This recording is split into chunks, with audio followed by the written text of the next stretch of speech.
you can do anything. If we hard-boiled an egg, my dad would be like, open up a restaurant that sells eggs, right? Like, it's like, hey, I drew this sketch. It's the ugliest sketch you've ever seen in your life. Let me just tell you right now. You're an artist, and we need to sell your art for millions of dollars.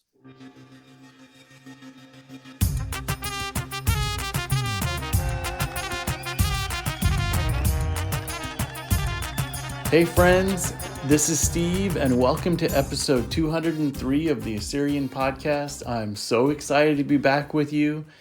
I want to give a huge shout out to Odessa and Marina for kicking off this season of the Assyrian podcast. It's so awesome to be a part of the team. And thank you to everyone who reached out to me personally when we hadn't published an episode in a while and asked what was going on. Our team has mostly stayed together, but we've had legitimate life circumstances like marriage, kids, job changes, traveling, and many other things that can sometimes get in the way of creating an amazing episode. But that doesn't stop us from continuing to search for the next right interview. Speaking of interviews, imagine being able to create thousands of websites from a spreadsheet with customizable content in just a few clicks. That's just one of the many products that have attracted Fortune 500 companies like Nike and Chanel to DevHub. Today, we get to meet Mark Michael, the CEO, president, and co-founder of DevHub, who also happens to be Assyrian. Mark is based out of Seattle, Washington, where he lives with his successful and loving wife, Ashley. And as you'll hear, Mark is also very close to his siblings and parents who also live in Seattle. His dad, Osher, serves as the chairman of DevHub's advisory board, and his mom, Annette, as Mark says, is the real innovator in the family. Mark is also the host of Glider CEO, which is his podcast about anything and everything under the sun. Thank you to Martin Umaran for nominating Mark Michael for an interview. It was truly a blast, and it's wonderful to know we have another thriving Assyrian in Seattle who welcomes all Assyrians with open arms. Mark loves helping other Assyrians. You hear that in his voice, and he loves inspiring them and helping them out with wherever they're at in their business. And so thanks for being a part of the Assyrian podcast family. And now, here is Mark Michael.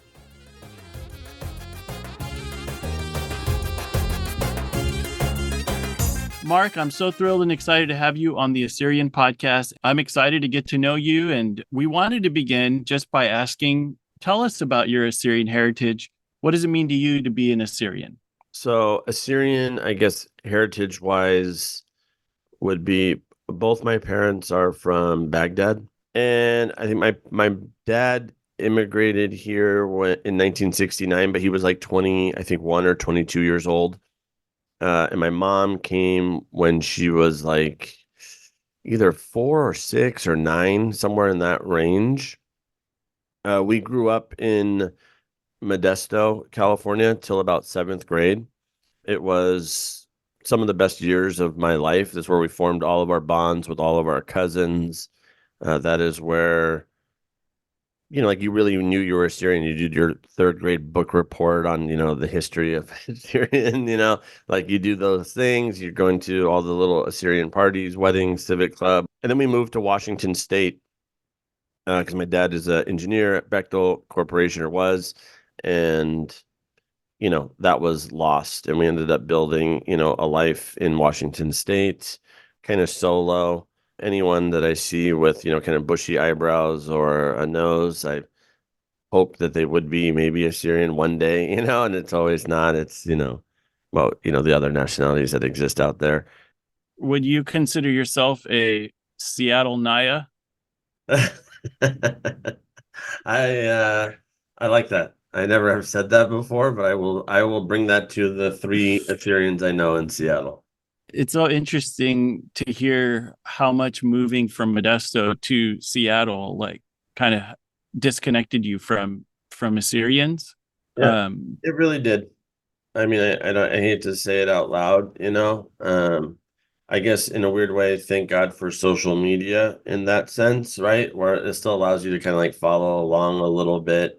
But yeah, nonetheless, I would say it definitely did. I also have another question on here of what does it mean to you to be an Assyrian? And the reason why I put that question is we really want to give people the space to say, here's what it means to me. Here's how it's impacted my life. Here's where it shows up in my life. And I've got a bunch of questions about your work and your life. But if you have anything in that area where you're like, when somebody asks me that question, what does it mean to me to be Assyrian? If you want to share that, we're all ears. So for the record, that's the first time anyone's ever asked me that question. And, again, obviously thinking about it, like my mind is obviously racing from earliest memories of, hanging out, cousins, this and that church to like present day and racing forward. And I'll give two, I guess, different answers, right? Maybe even 300 different answers. Because that's where my mind is right now, is, on the low end or like the sad end, I would almost say is, like I'm so disconnected in some respects that it's, again, like I said, it's sad, right? Like what does it mean to be Assyrian? I don't know. I'm just Mark Michael on this planet Earth, like I have no clue, right? Like it's cool. It's nice to have a little bit of a cultural background. It's not just, plain, uh, and then on the flip side, it's full proud, right? Hell yeah, I'm gonna resurrect this thing, I'm gonna get there financially, I'm gonna go figure this thing out for real. Like, what does it mean to be a Syrian? I'm gonna do the archaeological digs, I'll open up the biggest things, I will spread the word around the world. So I literally go between those two. And in this moment, like literally in this moment that you asked me that question, I've never been asked that question before. And so it's like, like my one reaction is like sad because it's like, I'm Mark, I don't know anything, like we don't, and then on the flip side, it's like, let's go, like all the way, like let's band together, let's build the thing, let's start over, But again, like I think as a overall kind of society, unrelated even to Assyrian, I mean, to get totally weird for your audience, I just believe we're all moving to one anyway, and we are living in the best of times. The fact that there's even talk of Assyrian is still like, wow, like it's amazing. Well, I know you're the kind of person who's going to take this and come out with a new episode on your 300 plus podcast episodes. I've been listening to many of them, which I genuinely enjoy. What I really enjoy is listening to you process. And also, there's so much depth there. We're living during a time where a lot of entrepreneurs just get on a mic and they just start telling you all the things that you need to do to be okay. And it's just like, oh, thank you for reminding me that I don't work hard enough. Thank you for reminding me that I didn't, do this, or I need to do that, or feel this way. And yours are more of like, hey, here's how I'm feeling today. And by the way, this episode's done in like 4.5 minutes, and the next one will be 9 minutes long. These are 6-minute episodes, but man, they get me thinking. And you're so relatable. And when it comes to being Assyrian and all of us moving into one, I appreciate what you're saying. And it's a challenging conversation to have, obviously, because this is something we hold dear. And yes, especially in our Assyrian world, we've grown up sort of with a sense of lack. We don't have our own country, or, we're struggling. And so we've all had this chip on our shoulder of, well, what can we do to fix that? But then there's a sense of how challenging that is. So I don't know if we're all going to bleed into one. None of us will see it. Anyone listening to this podcast, unless they're listening into it in the year 3024, know that like it's so like way, way, way, way, way, way in the future. Yeah. We'll find out, hopefully we'll be around in some way, shape, or form. But let's jump in. Again, like real quick, that's why I love even this podcast, my own podcast, and anyone who's putting out anything.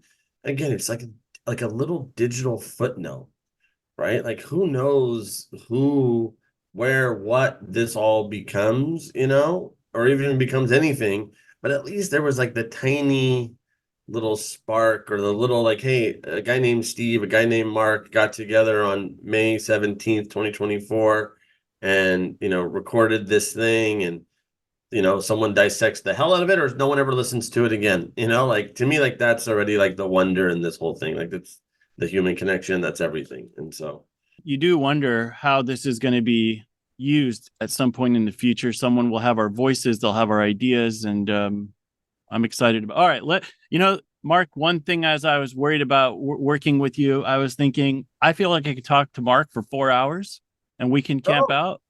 no, I honestly, I don't mind. Again, like you reference it in the podcast. I think people learn. I read a long time ago, like some of the better podcasts or where people are like they're talking. Like it's like, you're in the car, you're listening to this right now. It's like you're like, oh, cool. It's like I'm just like as if we're in the car with somebody, like it's in Yeah, that way versus insanely structured. Again, all different formats, all different styles. So let's camp out on your family. I know your dad has this strong Assyrian Asher name. Um, and then I know you work a lot with your family. So tell us a little bit about working with your family. okay. Everyone listening, my dad, and I might get emotional, I apologize. Because obviously I'm here because I think I had the greatest childhood of all time, but in moments, it definitely did not seem like that. Uh, and so I wrote the eulogy for both my parents because I'm very much thankful, right? And I think it would be really sad in life to know that someone was so impactful on your life to know it only when they were dead. And I think sometimes as a son, you regardless of how you were raised, you're always again your father's son. Like you want to do good for the family. There's kind of I don't think that's an Assyrian thing necessarily. And so again, I have my dad's name tattooed on my arm here, his signature. And I have my mom's tattooed on my leg. I'm actually gonna get my uncle's phone number tattooed on me while they're all alive to at least, represent like, look, you guys did the best job ever on this human called Mark. In terms of family, my dad was I'm going to just be totally candid with all of you. My dad was the biggest dick growing up you've ever met in your life. I mean, we said all the things in the teenage years, immigrant, you don't understand America. Like, I mean, we literally, I mean, again, I make the joke, like going to school with Rosa Sherwa in third grade, you're going to get your ass kicked. Like you just want peanut butter and jelly. You're trying to blend in. My brother is 9, 10 years older than me. I'm the middle child. My older brother is 9, 10 years older than me, or 7 years older than me. I always forget. And and again, I think they had it harder. There's like that real first generation where like they really had to like figure shit out. Like I had it a little bit easier because at least my mom came when she was younger. My dad came when he was in his 20s, tells all the stories that I'm sure all of you heard from either your parents or uncles or whatnot, which is like, I didn't know how to order a cheeseburger and whatnot. But again, between the ages of call it 12 to about 23, those were the years where my dad and I literally hated each other. I mean, I hated him. He would always say the same thing, right? Like, one day we'll be best friends. It's like, F you, we'll never be best friends. Like, I want out of this house. Between 0 and 12, I would say some of the more formative years, and even till today, like my parents put this insane confidence in my brother and I. Like every time we walk in a room, either me, my two brothers, my dad, like fuck, I cannot. And again, you have to picture this in the Syrian, or he's like, fuck, I can't even look at you guys. You're so good looking. All the girls want you. Like he made us feel like psychos, right? Like we're like the best looking. But again, the reason why I share that 0 to 12, you're young. Like everything we did was, oh, you should open up a restaurant. You make eggs good. You hard boiled an egg. It's like you should open up a restaurant. Like he gave us this. Both parents gave us this insane level of like confidence. But again, those 12 to 23 years, I share that now because again, a lot of my friends are having kids and whatnot. And again, it was rough. I mean, it was definitely rough. We would be yelling, all the time. And then at about 23 years old, again, I started a company at 17, right? I was a C student. Can you imagine being a C student in an Assyrian household? Right. It's Yeah. miserable. It's miserable. Like I mean, there's a bunch of comedians on TikTok that, make those jokes even, anyway. And again, it was miserable because every time we'd be like, what are you going to get? We're like, oh, we're going to get an A. We come home with a C. He'd be like, "What the hell is wrong with you guys?" And again, all of this you have to be hearing it in Assyrian, how that translates in your head. Because I still hear it in Assyrian, I don't hear it in English. And again, like all the way till about 23, it was like that, you know. And then one day, my degree from college showed up in the mail, and he was like, "Okay, let's be best friends." And I was like, "Are you literally insane?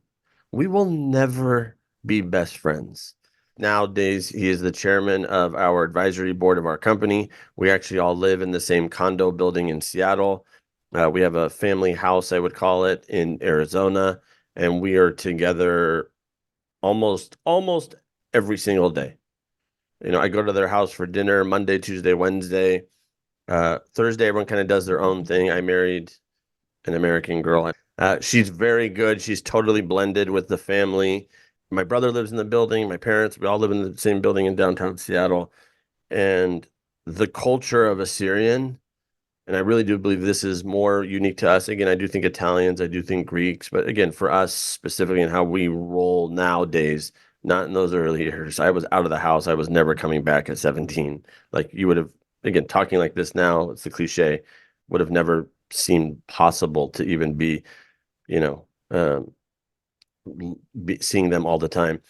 And, you know, like that culture of us being like welcoming, always having food and tea. My mom still makes tea for people when they come over and they love it. And, you know, like we play all the Assyrian songs for people when we catch a buzz, right? Like it's like, again, the classics for us are obviously are Linda George, or sorry, Juliana Jindo is our go-to for the record. And then Linda George for the record. Really, secretly, we're all love with Lita Lawendo, but again, that's for a different day. You can go look at my wedding on YouTube. I was totally, at least the entrance was Assyrian. You just look up Mark and Ashley wedding entrance on YouTube. You'll see it. And yeah, you know, all of the things with the family that you can imagine from being, like I said, a C student and being grounded most of seventh grade through, I would say, the end of high school for sure. Not understanding how like it works with proms and those things, you know, like again, I think there's now a couple generations have came through the system to understand it better. But again, in those years, it was, yeah, it was wild. But overall, I guess if there was a punchline, those times pass, and extremely thankful to have grown up, I guess, in the culture and or the, you know, my parents speak Assyrian at home, right? Like most of the time they're speaking in Assyrian. Again, they speak ridiculously, I think, good English. Obviously, they both have accents. Everyone always wants to know where we're from. That's always an interesting conversation with every single person. I'm sure you all deal with that too. And You know, it's interesting in the sense of some of the items you mentioned around growing up back then. You know, then was taking. I was born in 82, just put it in perspective. I was born 82, you know, I graduated high school in 2000. We were, I mean, I hate to say it, like we were, I'll just say it. I mean, we were white. I mean, like we were, you know, like we grew up in a different time than my older brother. But yeah. No, I mean, I think, Mark, like this is an important question and it's an important topic, right? What does it really mean to be an Assyrian? Like you just said, like, oh, we were white. I listen to some of that and I think about that for myself. Like I grew up watching Ninja Turtles and MacGyver, and my parents had to both work 16 hours a day to kind of pay the bills. So who's going to take you to the Civic Club or the Assyrian function? And at the same time, these people want to provide you with a home and they want to give you an education and they want, you know, so then it becomes this thing of like, hey, my parents left a country where they were the oppressed minority. They come to this new country, but then they get swallowed up in this other culture. And now that thing that was like the currency, which is our language, our food, our relationships, our hospitality, our culture, like this thing that's like so valuable and beautiful, all of a sudden now it's like, well, now we bought homes and you got an education and you speak English. And it's like, well, wait a second. What's real value here? Is it the cash, or is it this feeling of relationship that this culture provided to us that we've, you know, disconnected with? So we could go deep into those things.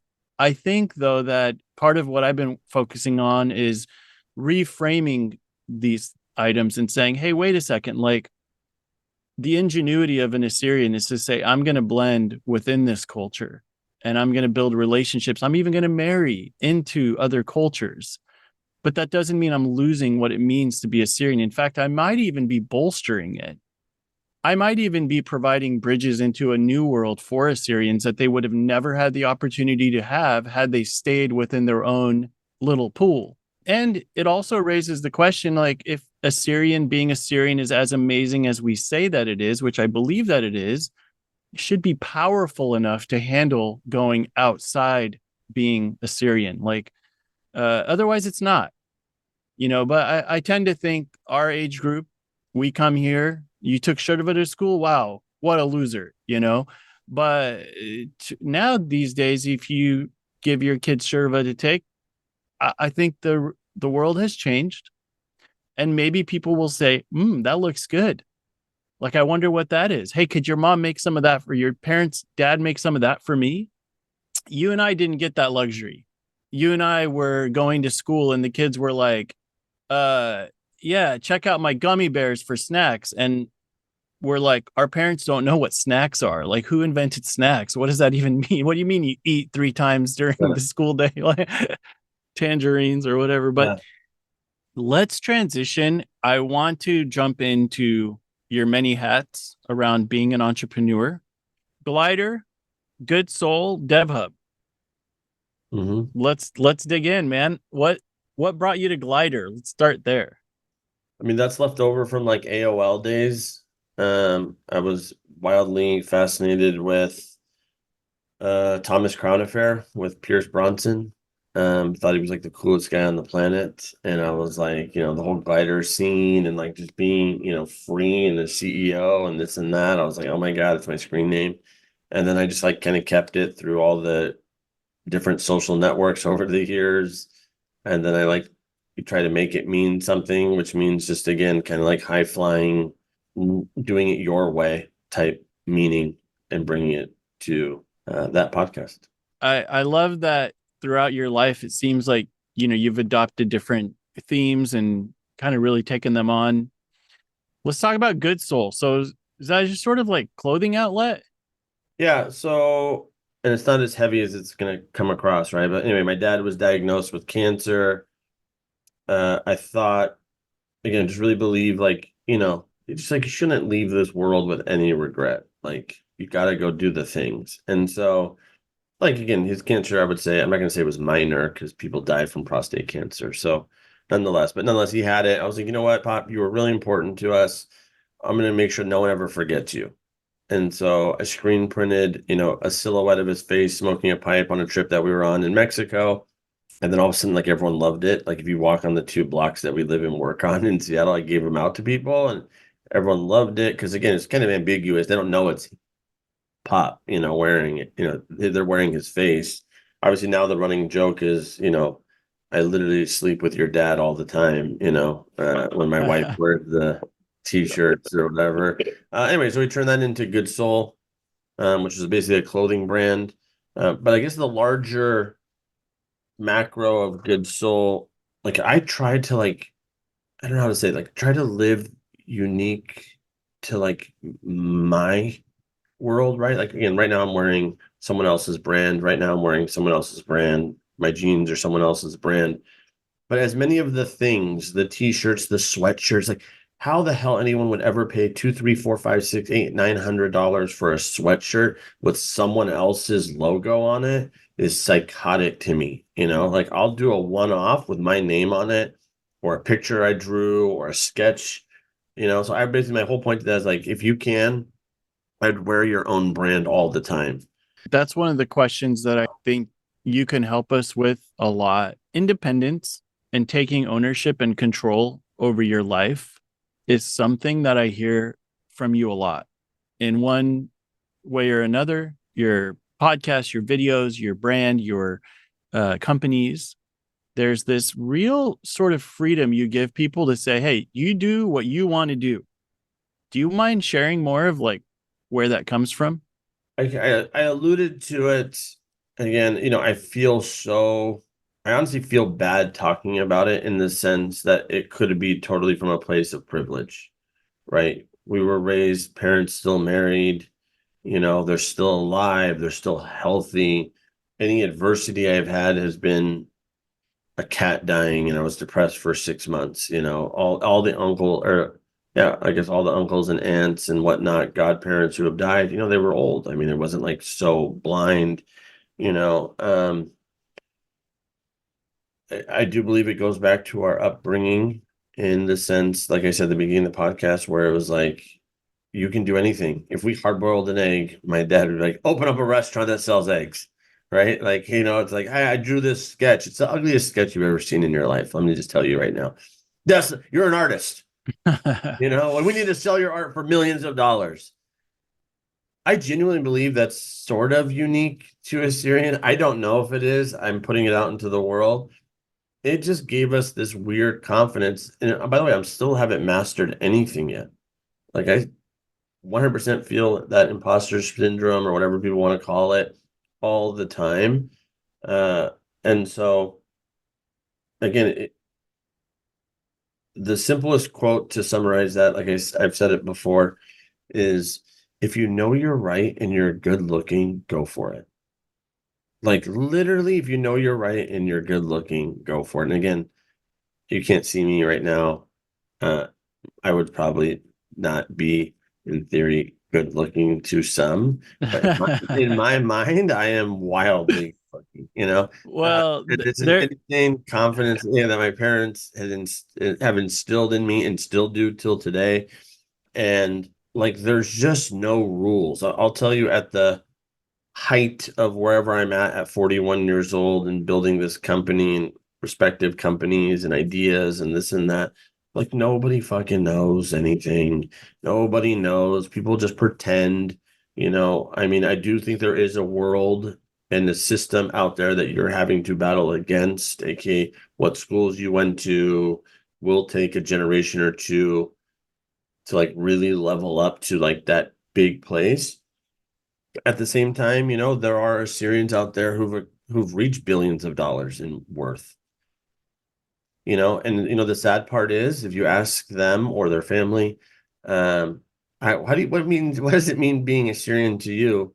The sad part was almost how I started this podcast, which was like, I'm just Mark, right? Mhm. Yeah. And it's like it's weird because you're like, no, but you're Assyrian, you did it, like how'd you do it? I love that your dad gave you that sense of confidence to help you really take some ownership. And I think that the whole pretty privilege is a thing in our society. And I would say maybe if you think you're right and you think you're good looking, even if you maybe, everyone's beautiful in their own way, right? That's By the way, do believe that is actually the point. Yeah. Yeah.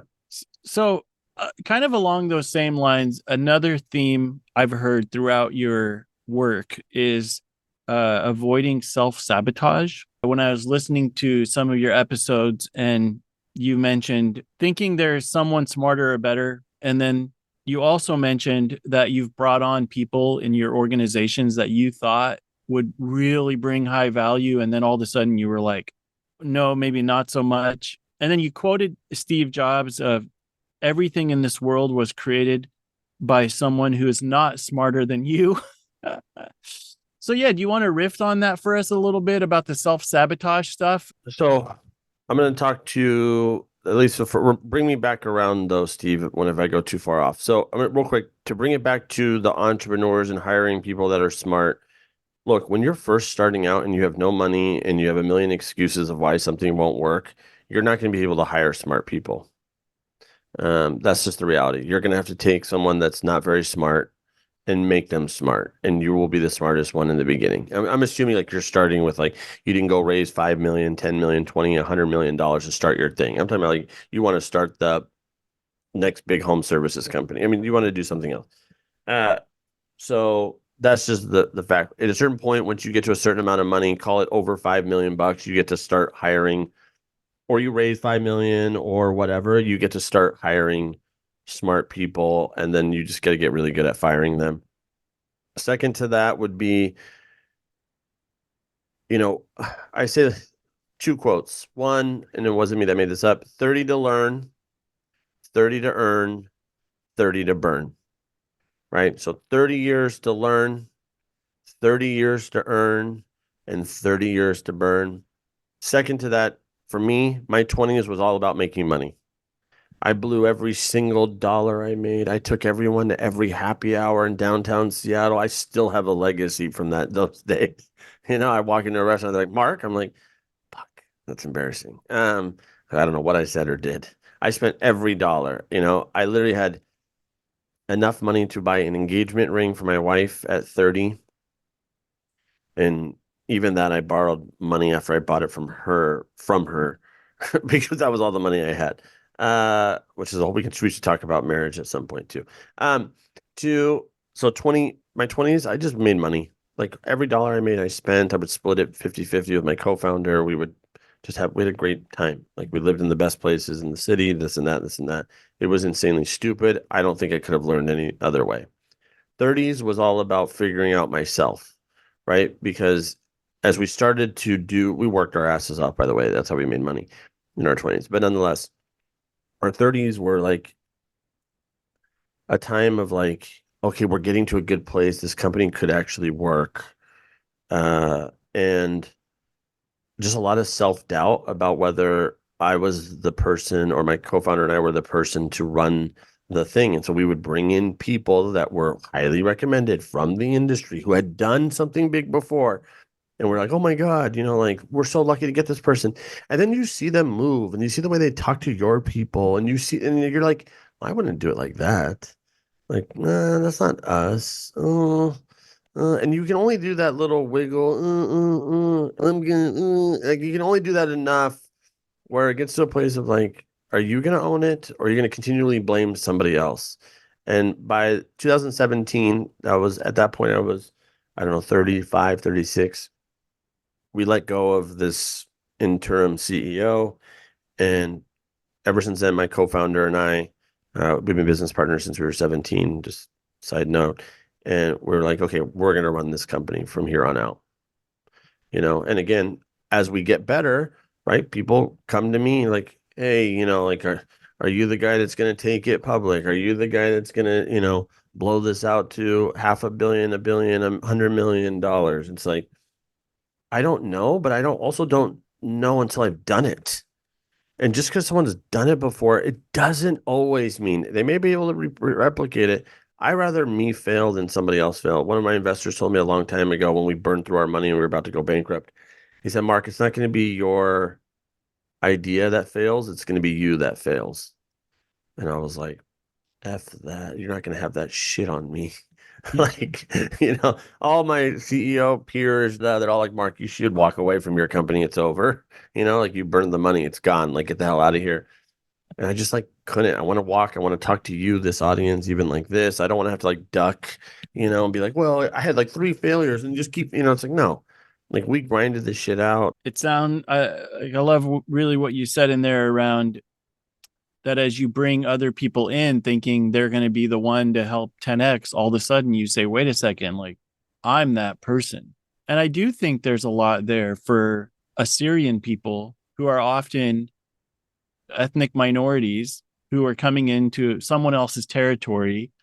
And they're like, yeah, of course, this other person who used to work at this large organization, of course, they're going to be able to, help me. And then all of a sudden you're like, wait a second, like, how did they get that job? And Right. maybe I could have gotten that job. Every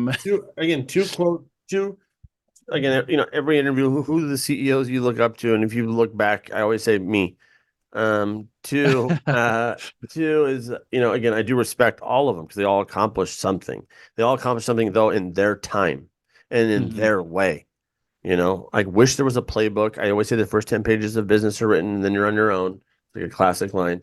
But the two people recently, there was one I heard where it was like a certain generation doesn't understand what it takes to actually build real wealth. It's time, right? So imagine owning a company for 30, 40, 50, 60, 70 years, how much institutional knowledge you have and how much money in theory along the way are you able to kind of optimize for. Again, assuming you don't get stuck in this is how we do it. This is how we always do it. We're always changing here. Always, always, always. I mean, some people can't hang on to that train of how much it changes, but I think that's how you grow. And so again, hindsight for us, obviously this is our 17th year at devhub.com. And like I get hit up every single day. People want to buy it and invest. I'm like, no, we're cool. We're building this thing for the long haul. Everything in context, but that is the play right now. And so yeah. So a few other points here that I think could be helpful for our community is relationships and partnerships. You have had to build many of those. You've grown DevHub Personally or professionally? I would like you to focus on professionally for your organization. What has it meant for you to kind of partner with other people, and why do you do that? Again, that's just a whole maturity thing. Like at the end of the day now, it would have been impossible in my 20s, I think. I don't know if I could have. Again, I've got very lucky. I had the same business partner since I was 17. Had an idea for an internet thing back then. He wanted to do something with the internet. We've been together ever since. I think the reason why have been together so long is we've never even talked about this, but nonetheless, we have the same common shared theme of just wanting to do our own thing, build our own company in the way we want to build it. One, we make money together, so that does help. And then, I guess two or three on that would be, like we're constantly growing and learning by failing and trying the things and looking like idiots. Me mainly, that's my role in this whole thing. And so, yeah. And then again, you do get to a place, I think it's somewhere between 5 and 10 million bucks where you get to start to hire smart people. And the easiest person to fire is a smart person. Again, because they were not smart. And so you're able to hire the more seasoned-ish people, or the people who have the ambition to be seasoned. One of the hardest lessons that I've learned probably in the last 2-3 years is that like you can coach people from like being like lazy to being like super motivated. And I'm actually like, I think the amount of energy and time and everything that takes is like almost not worth it. But I was addicted to that. Like, right. Like anyone can do this. Anyone can do it. No, I don't think anyone can anymore. I used to totally believe that. AK used to like 2 years ago. So all my life till 2 years ago, believe anyone can do it. I don't think anyone can do it anymore.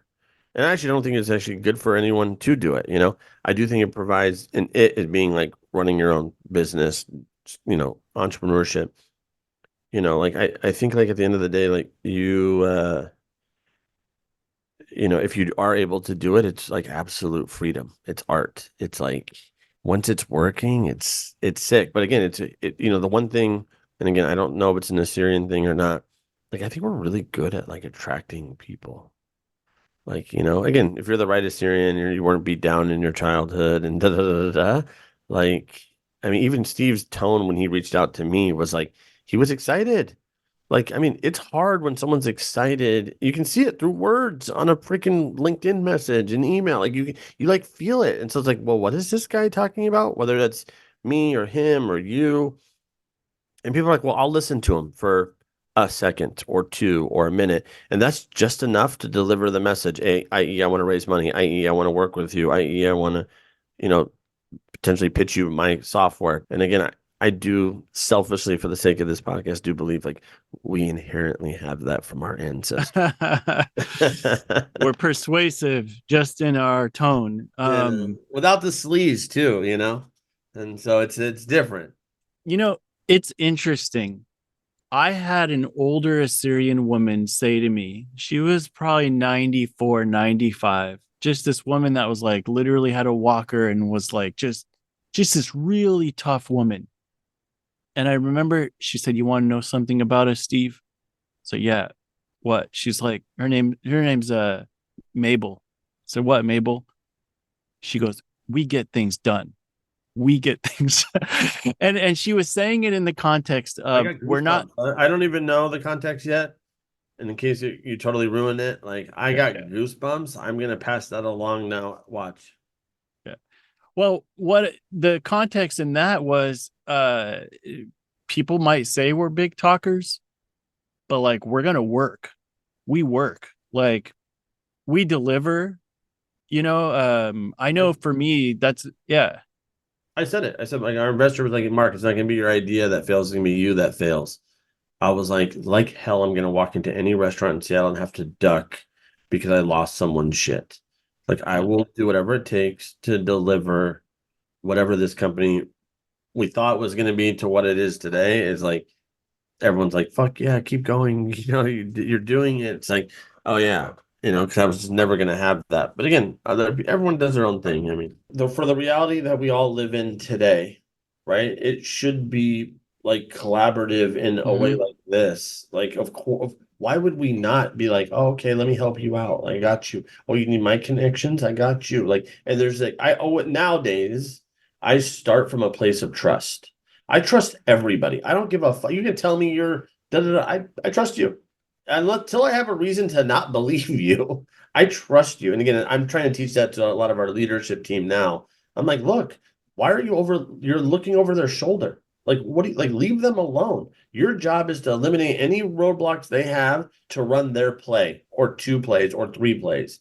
And depending on how many plays you want to let them run, that's when you would step in to be like, okay, that's just wrong. It's not right. You can help them edit, help them fix the process. But again, but you always looking over their shoulder is like so wrong. I mean, that comes from a place of insecurity. That comes from a place of lack of trust.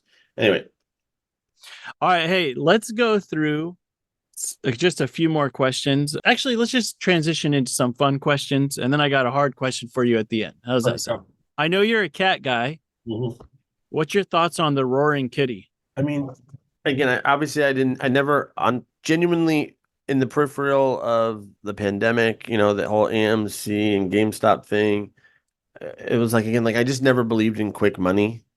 I mean, I always look for it. I just never believed in it though, and I still don't believe in it. Like anytime I try to take a shortcut, I screwed myself 10,000 ways over, like literally. Um, and so, but I love the idea of it.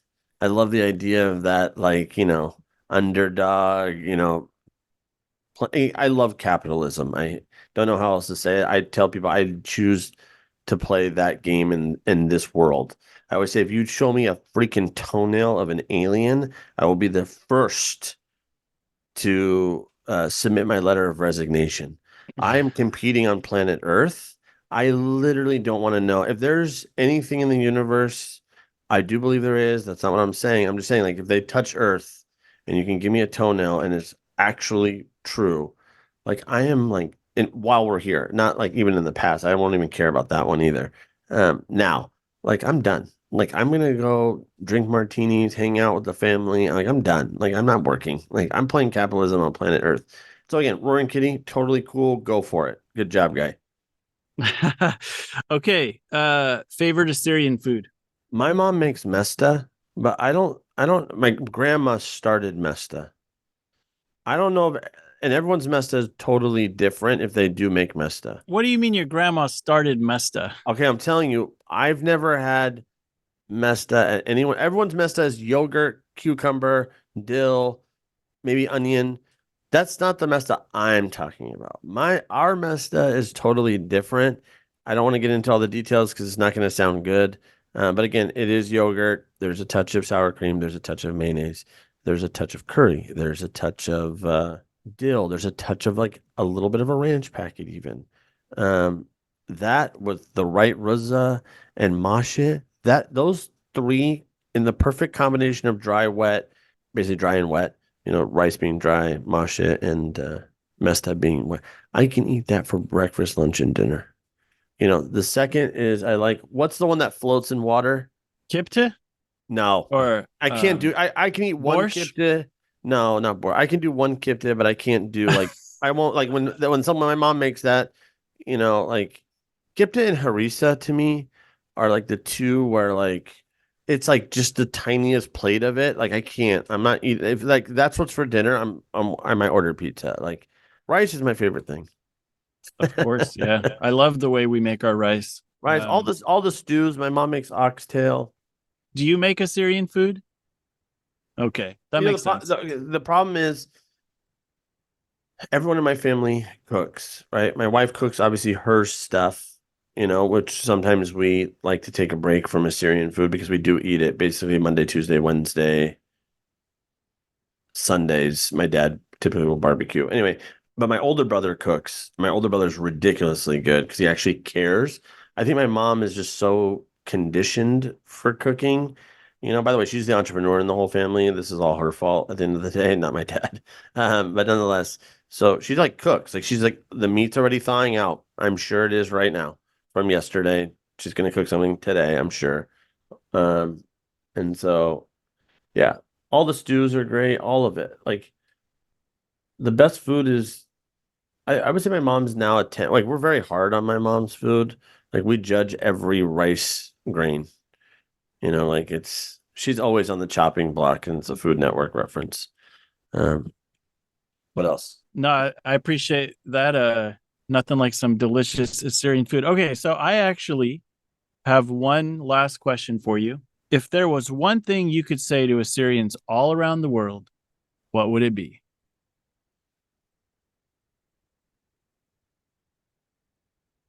I am your friend. Like I'm your buddy. I want you to fucking win in the best way possible. I am here as a resource for you. Anything you ask me. I will try my best to respond. I will try my best to connect you with who you need to get connected with. Like, I want you to win. Like, I mean, and if you need any of this energy, motivation, camaraderie, like you have me as a resource. This is hopefully not a one and done podcast. At a certain point, depending on what age you are, like you do get to this, I would say at some level, I'm only 41, which trust me, I do definitely feel 19. At this level, it's like you do get to that place where you want to be a statesman or woman.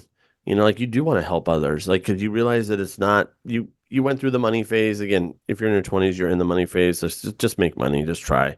You'll get there. Your 30s, again, you were good enough the whole time. Just own it. The ones in the ones in those two categories, those are the ones I'm really talking to. If you're in your 40s, if you're in Seattle, look me up. Let's get together. Or if you're in Arizona, look me up. Let's get together. Let's see what's up. Don't come for me, obviously, if it's negative. And again, yeah, if you're in your 20s or your 30s, look, again, like use me as a resource. Like, what did you learn? What did you not learn? Da, da, da, da. Ask me. Again, it's very easy. Mark Michael, just Google it. Things will come up. Follow the rabbit holes that it'll take you down. See what you're interested in.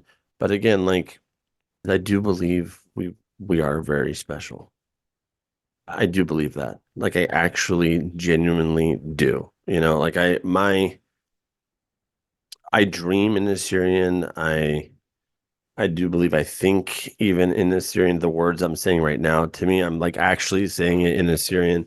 My eyes are watering.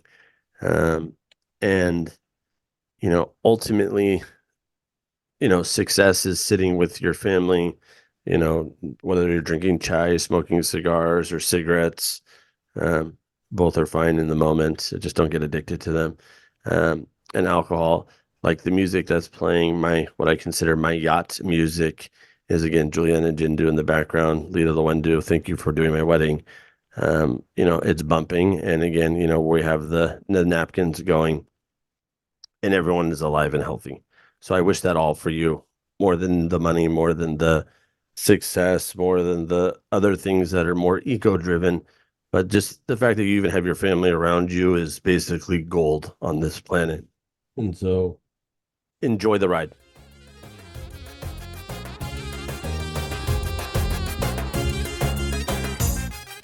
Hey everyone, thanks for listening to this episode of the Assyrian Podcast. If you like what you heard, please rate and review us and subscribe wherever you listen to the Assyrian Podcast.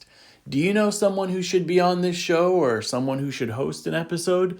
Reach out to us, fill out the nomination form on our website, or DM us, or text us, or call us, or however way you want to get a hold of us. We'd love to hear from you. We're thankful to everyone who tunes in to the Assyrian Podcast as we look to continue to bolster and build and grow this Assyrian world that we live in. This is Steve signing off. Until next time, take care, everyone.